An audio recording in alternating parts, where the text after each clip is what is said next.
Hey everybody, it's Casey Williams. Back in the late 1990s, when BMW started building the X5 crossover in South Carolina, they had a mission. It was to build the ultimate driving machine in a way that Americans would like. A big, comfortable crossover that would run really well on the interstate. And through 4 generations, they've done an excellent job with that and found a lot of success with that vehicle. But imagine if you took an M5 sedan and did the same thing to a crossover, kind of gave it that look, that feel, that speed, and even made it a little bit of a hybrid. You'd have something like we had this week, the 2024 BMW X5 M60i. Let's go look at it. Well, the M60i definitely has that aggressive M-Series look to it. And it really starts with the front. This has a shadow line package, so a lot of the trim is blacked out. But you have the snarling twin kidney grille, the lower fascia looks really aggressive. If that ends up in your mirror and you're on the highway, you're going to move out of the way. Also has the quad headlamps, which is a BMW trademark.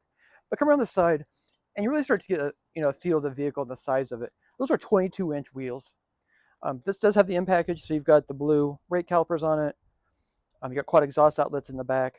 It's not really a full M series, but it's got a lot of the M trim and has that look to it.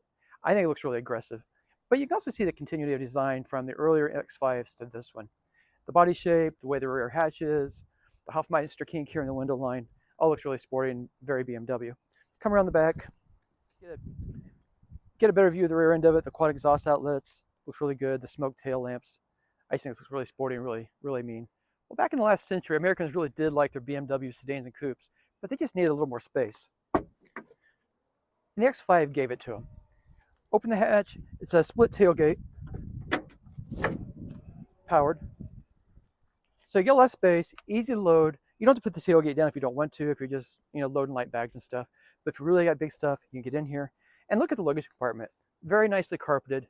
Could just as easily be in a Bentley. It's just very nice, very lush, very plush. The back seats do fold down. So if you got big gear, you can definitely get your bicycles in here and long luggage and pretty much anything else you'd want.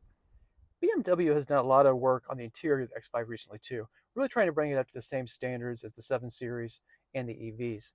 And the first thing you really notice is the wraparound infotainment screen. You've got flat screen and instrument cluster right here in front of you, and then you've got the touch screen here for all the infotainment. One of the things I really do like, until recently, if you wanted to control this system, you had to use the iDrive controller down here. It was a joy wheel. It could be cumbersome. Some people liked it, some people didn't. I didn't really love it, even though I finally got used to it with time.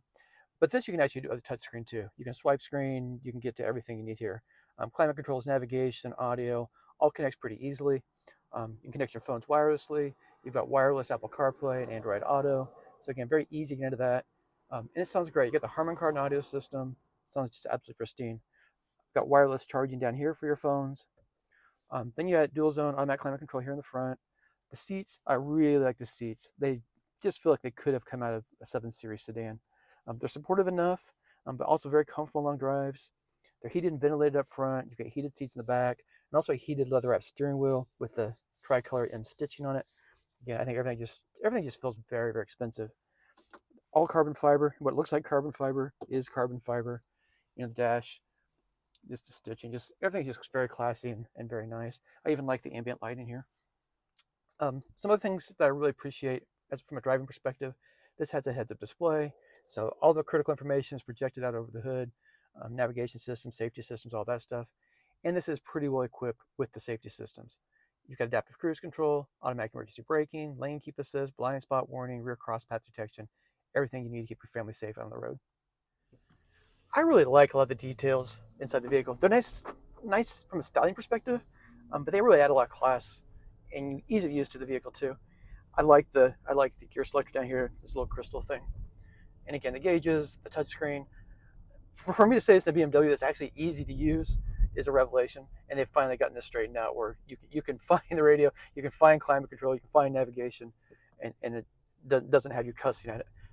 Great. I'm glad BMW got all that right finally. But driving it is also a great experience. BMW does build itself as the ultimate driving machines, and this really is one of the ultimate driving SUVs.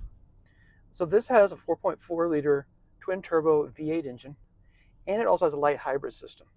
So you get 523 horsepower, 553 pound-feet of torque combined, which is a lot of power in this vehicle. All-wheel drive, of course, does 0 to 60 in 4.2 seconds, so lightning quick. But fuel economy is not terrible for something that is as big as this and as powerful as this. 17 miles per gallon in the city, 22 on the highway. So you're getting almost, kind of mid-size crossover fuel economy out on the highway with something that's, toting over 500 horsepower. So I think you really do get, the best of both worlds there. Um, this does have the adaptive suspension on it, so you can adjust the drive mode. You can stiffen it up a little bit softer when you're on the highway with it. And none of these modes does it, ride like a like an American luxury car. And I would also say too, with those 22-inch wheels and the stiff suspension, if you get on some rough pavement, it is just a little bit jittery. But on the highway, you get nice smooth roads, and you can just lock onto the horizon and stomp down on the pedal. It really is a joy to drive. BMW could never have imagined what the X5 has turned into when they first started building it in the United States so many years ago.